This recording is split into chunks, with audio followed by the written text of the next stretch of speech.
Boa noite a todos. Sejam todos muito bem-vindos. Dando continuidade aos estudos do nosso lar, na semana passada o Edson nos trouxe o diálogo que ele estava tendo com a dona Laura. E o André Luiz começou a perceber que, em determinada altura, ela começou a se entristecer quando ela falava do marido. Então ele mudou de assunto. E aí, no que ele mudou de assunto, ele veio falar do bônus hora. Pois bem, o que é o bônus hora? O bônus hora é valor simbólico acumulado aos que se desdobram em serviços dentro da colônia Nosso Lar. Nosso Lar é colônia próxima da região da Terra, só relembrando, tá? E abriga espírito como nós, que deixamos o corpo físico e estão, tanto no que diz respeito às sensações e no que diz respeito à nossa estrutura perispiritual e ainda no que tange nossa mentalidade em relação à vida e aos processos da vida. Sendo assim, nosso lar não poderia dar saltos nos processos aos que ali habitam. Vamos encontrar estruturas análogas à nossa organização social e alimentação. Espíritos puros, eles não recebem remuneração, porque bônus hora no Nosso Lar é uma remuneração. Espíritos puros, eles não precisam receber remuneração, porque eles já não reencarnam, eles já aprenderam o que é o trabalho.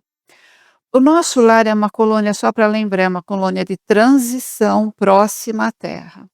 Não são espíritos puros, nem são espíritos superiores.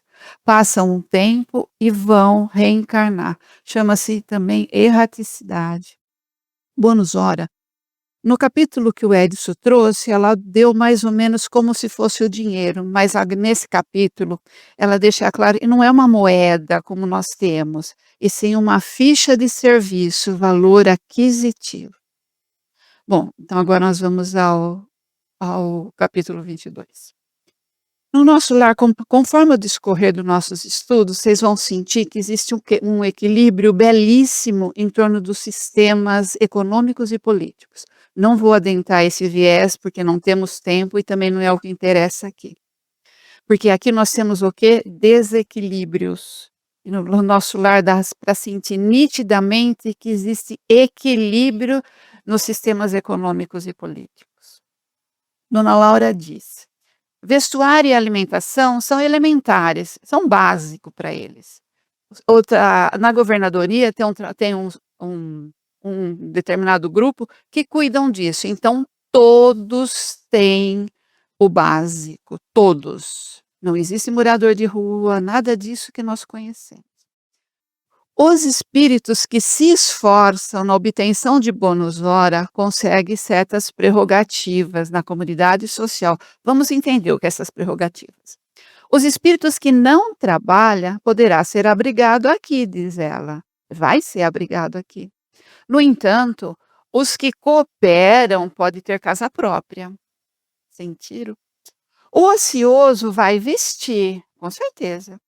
Mas o operário dedicado vestirá o que melhor lhe pareça.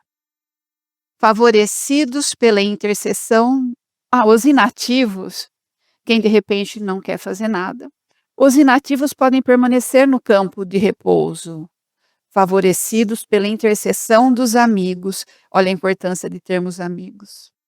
Entretanto, as almas operosas conquistam o bônus horas e podem gozar a companhia de irmãos queridos nos lugares consagrados ao entretenimento. Olha aí as prerrogativas. Ou no contato com os orientadores sábios. Já imaginaram poder conversar com algum superior, alguém do ministério, nesse nível de elevação? Em todos os ministérios, em geral. Só que Dona Laura faz um alerta. Precisamos conhecer o preço de cada nota de melhoria e elevação. Nada é de graça. Tudo tem o seu devido trabalho. Os que trabalham podem trabalhar no mínimo 8 horas por dia de serviço útil. Livro dos Espíritos, na questão 675 até 678, ele fala bastante sobre isso, e é bastante falado aqui na casa também. Nas 24 horas que o dia se constitui. Os programas de trabalho, porém, são numerosos, e a governadoria permite 4 horas de esforço extraordinário aos que desejem colaborar no trabalho comum, ou seja, o trabalho por coletivo, de uma coisa importantíssima, de boa vontade. Não porque você troca, não porque eu vou receber algo em troca, mas porque eu tenho a boa vontade, eu tenho vontade, e isso lá é muito valoroso. Muitos conseguem 72 horas de bônus hora por semana. Provavelmente a dona Laura é um caso desse. Esse é o único padrão de pagamento a todos os colaboradores da colônia, não só na administração, como também na obediência. Ou seja, todos recebem essa forma de pagamento. Todos cooperam no engrandecimento do patrimônio comum e deles vivem. Então, o coletivo é importante para todos e todos sabem o valor que isso é. É para eles, mas só vai ser bom para mim a hora que for para todos. A exposição excessiva do egoísmo humano são equilibradas pela amorosidade, pela justiça que existe pela condução da vida coletiva. Olha como existe o equilíbrio. Olha como dá para ter um equilíbrio no sistema econômico. Sentem? O governador, como já foi dito nos primeiros capítulos, eles têm altos méritos e valores morais, não por materialidade. Ele simplesmente está onde ele está por méritos e valores morais. Tanto que ele é o espírito que mais trabalha. Ele quer que os operários tirem férias, tenham entretenimento, mas ele é muito raro ver nas ocasiões sociais, porque ele é o que mais trabalha. Então dá para a gente sentir que parece que os espíritos, quanto mais elevados eles forem, mais eles trabalham. Por que será? Vamos ver se a gente consegue esclarecer. Não existe miséria nem injustiça com quem tem méritos. Ou seja, não existe miséria, quer dizer, não tem nada na rua, ninguém passa fome, ninguém fica sem se vestir, todo mundo é cuidado, no sentido de estimular para que ele realmente se equilibre e venha ajudar a trabalhar. Porém, e também não existe injustiça com quem tem méritos, que nós conhecemos alguma coisa parecida aqui. E egoísmo eu deixei à parte, porque é um elemento muito importante, que nós sofremos muito por isso. E tem um dicionário de Kardec, do Alberto Moura, que ele traz muita descrição sobre isso, vale muito a pena ler. No Livro dos Espíritos, a questão 917, também vale muito a pena ler. Na Gênese, no capítulo 3, também fala só sobre o egoísmo, dada a importância que isso tem para quem está desencarnado, para quem está no nosso lar, não, para nós aqui. Aí André Luiz pergunta: como conciliar semelhante padrão com a natureza de serviço? Como é que funciona isso? E como dá certo? Dona Laura diz: se na orientação ou na subalternidade o trabalho é de sacrifício pessoal, quanto mais eu dou de mim, quanto mais eu ofereço aquilo que eu tenho de mim, de valor em mim, a expressão remunerativa é justamente multiplicada. Olha o que é importante na colônia. Uns explicam, uns curam, uns constroem, uns administram. Não é o cargo o que se mede, é a cota de sacrifício pessoal. Na Terra, avaliamos títulos, carreiras. Na colônia, o que é considerado, né, o padrão da terra. Lá considera o sacrifício pessoal, independente de ser construtor, enfermeiro, médico, professor. Para o plano, ou seja, independente da minha função, se eu tiver esse meu sacrifício pessoal, isso vai se dar diferenciação.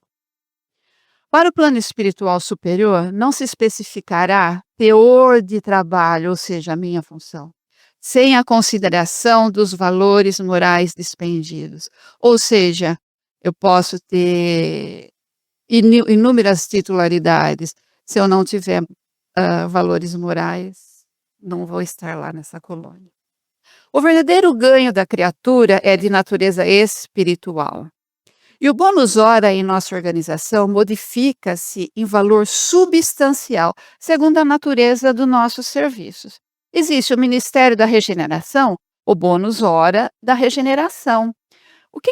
Quem está no Ministério da Regeneração, está trabalhando, está fazendo, se dedicando mais, ele vai melhorar o quê? Ele, no Ministério da Regeneração, ele vai melhorar a si próprio. Quando ele for reencarnar, ele já vai vir com melhor do que quando ele chegou. Ele já vai estar mais desenvolvido, ele aproveitou esse tempo na erraticidade ou na colônia onde ele está, né. Se ele está no Ministério do Esclarecimento, tem o bônus hora esclarecimento. Que está no Ministério do Esclarecimento, vai sair de lá como para reencarnar? Mais sábio, vai ter aprendido mais, vai ter se interessado mais em aprender para o reingresso nos círculos carnais.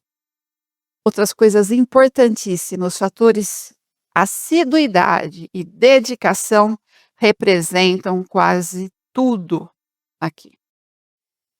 Ele pergunta: podemos gastar nosso bônus hora a favor dos amigos? Dona Laura diz: podemos gastar o bônus hora conquistado, a gente conquistou. Entretanto, o mais valioso ainda é o registro individual de contagem de tempo útil. Então, é aquilo que eu vou estar agregando a minha individualidade, consequência ao meu espírito, mas individual, embora o equilíbrio se dá no coletivo.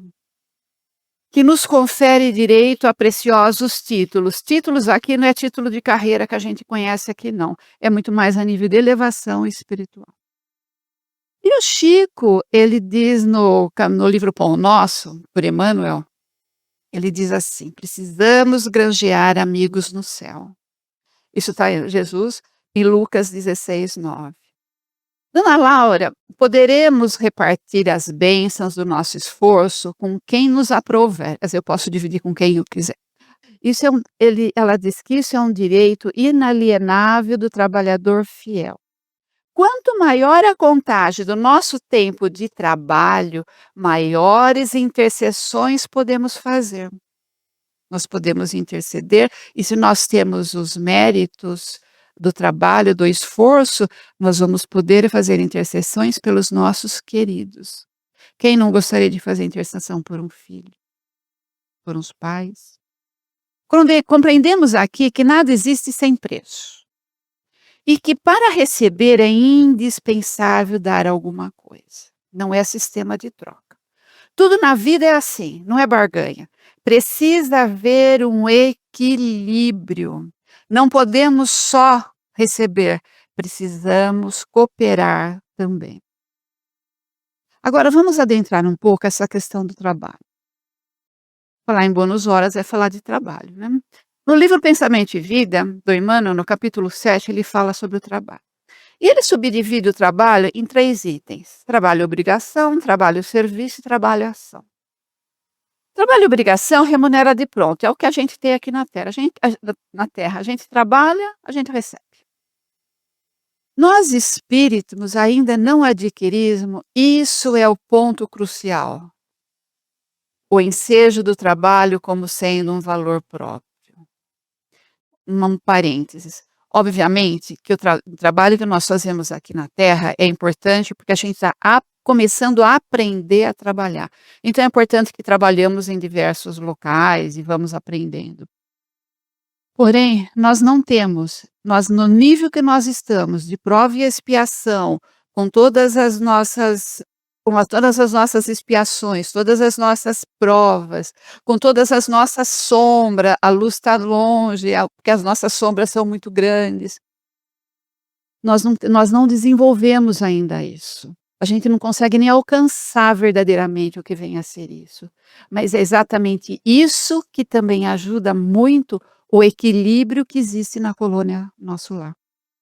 O ensejo do trabalho como sendo um valor próprio, é um valor meu. Eu não vou fazer pelo que eu ganho, por mais que eu goste do trabalho, mas eu vou ter muito embora no trabalho que nós desenvolvemos aqui, nós aprendemos, nós evoluímos, e é importante que isso ocorra. Nós entramos num trabalho, a gente vai evoluindo, a gente vai crescendo, isso é importante. E importante por quê? Porque nós vamos aprendendo a trabalhar, mas nós ainda não temos esse ensejo do trabalho como sendo valor próprio. Se não tivermos a necessidade para ser atendida, nós atendemos à inércia, para o tédio, para a preguiça. Se a gente não tiver conta para pagar, se a gente não tiver filho para criar, se a gente não tiver todos os compromissos que temos e todas as nossas metas, a gente não vai fazer. A sabedoria divina colocou para os espíritos mais imperfeitos que somos nós, enquanto encarnados, a necessidade de atender a recursos elementares para a nossa sobrevivência, ou seja, o instinto de conservação. Ou seja, se nós não tivermos necessidade, nós não vamos ao trabalho. Então nós temos o quê? É uma escola para a gente aprender a trabalhar. Aí ele fala do trabalho e serviço, transforma o homem. Nós precisamos evoluir no trabalho o aspecto moral do trabalho, e nós aqui temos um apego muito grande à materialidade. Nesse trabalho somos remunerados para realizar determinada tarefa, um exemplo. Porém, se tem um amigo passando por um momento difícil, eu não sou, se eu vou ajudar algum amigo que esteja passando por algum momento difícil, e eu tenho como ajudá-lo e faço isso voluntariamente, eu não vou ser paga para isso que eu fiz para ele. Eu vou receber para minha função, mas aquilo que eu fiz eu não, então eu vou além do meu trabalho-serviço, isso que ele chama trabalho-serviço. E é o que aqui na Terra nós podemos, da onde nós alcançamos, isso é uma coisa que nós podemos fazer. Só que para a gente, muitas vezes é difícil. Principalmente para as pessoas que não são compatíveis com a gente. Para as que são antipáticos, é bem difícil. E aí ele também fala em trabalho-ação, que tendo obrigação, o serviço vai transformar o ambiente, obviamente. Esse trabalho precisa nos ajudar a evoluir espiritualmente, sendo transmutado em prazer de servir. Esse é outro ponto importante, que na colônia Nosso Lar, eles fazem isso. E os espíritos elevados, até onde eu consigo alcançar, conseguimos, eles fazem isso por prazer. Como eles têm o ensejo do trabalho como valor próprio, o prazer de servir é muito maior do que seria uma prioridade isso dentro dele, naquilo que é genuíno desse espírito. Ir além da remuneração de pronto, somos compelidos a esse esforço para sustento do corpo físico, e é o que nós fazemos aqui. A gente cuida do nosso corpo físico, porque é com ele que a gente precisa evoluir, a gente precisa dele. Recolhemos de graça, no entanto, água pura, princípios solares e os recursos nutrientes da atmosfera. Entretanto, é preciso suar e sofrer em busca da proteína, do carboidrato que nos assegure a euforia orgânica, ou seja, o equilíbrio fisiológico. Ou seja, nós recebemos isso de graça, porém, nós precisamos suar, nós precisamos sofrer, Nós temos prova e expiação e não é fácil, não é tranquilo, é realmente complicado, realmente é difícil, temos N desafios, mas temos quem nos ajude. Em resumo, trabalho obrigação remunera de pronto, trabalho serviço transforma o homem, trabalho ação transforma o ambiente. Que é isso? São formas de acendermos dentro de nós e educando a nossa alma, porque se eu venho e tenho muita sombra, a minha alma é meio deseducada, quantos conflitos não tem? Então essa parte de estarmos num plano de prova e expiação, é exatamente para quê? A gente vai educando, por isso que se fala tanto que é uma escola, né, e o espiritismo traz muito isso para gente e nos ajuda muito a nessa evolução, se quisermos. Para aprender que sem a necessidade da sobrevivência, é preciso trabalho para cooperar na obra divina, para que não sejamos um peso sendo sustentado, desequilibrando a economia da vida, recebendo sem dar. Vocês já haviam pensado em economia da vida? Confesso que eu comecei a pensar agora. O que é cooperar? Se a gente recebe o sol, o ar, os nutrientes, o que é cooperar na obra divina? Para que eu não seja um peso. E aí dá para a gente refletir, né? Será que eu estou sendo um peso na obra divina? Será que eu estou sendo um peso para mim? Será que eu estou sendo um peso para os demais? Eu estou dando, estou recebendo sem doar? Vamos aprendendo que podemos construir o céu dentro de nós. Não precisamos ir para um lugar, para uma imagem. Não, podemos estar dentro da gente. E nos rendemos ao trabalho por livre vontade. Por isso, quem serve avança. Tirando o véu da obrigação do trabalho, somos convidados a olhar esse trabalho sobre o prisma do espírito. No nosso lar, eles olham sobre o prisma do espírito. Tudo se amplia, inclusive aqui para a gente que estamos ainda em prova e expiação, com tudo que passamos, com todos os desafios, com tudo aquilo que a gente vai ter ainda que passar. São trabalhos voluntários e vamos angariando o quê? O que é importante para um espírito? O que é mais importante para um espírito? Angariar patrimônio do espírito, que são fundamentais. É o patrimônio dele, é o que ele vai. Nós somos espíritos encarnados e que vai levar para toda a eternidade. E aí ele pergunta: e o problema da herança? Aí ela sorri e diz assim: não temos aqui demasiadas complicações. Ó, que beleza. Aí tem nesse resumo, ela resume mais ou menos e vocês vão estar sentindo tudo o que nós falamos. Vejamos o meu caso. Aproxima-se o meu tempo do meu regresso para o plano da crosta. Tenho comigo 3.000 bônus horas auxílio. No meu quadro de economia pessoal, não posso legá-las à minha filha que está para chegar, porque esses são valores serão revertidos ao patrimônio comum, mesmo que ela tenha trabalhado por ela. Permanecendo a minha família apenas com o direito de herança ao lar. No entanto, minha ficha de serviço autoriza-me a interceder por ela e preparar-lhe aqui o trabalho e concurso amigo. Que pais que não quer isso para uma filha?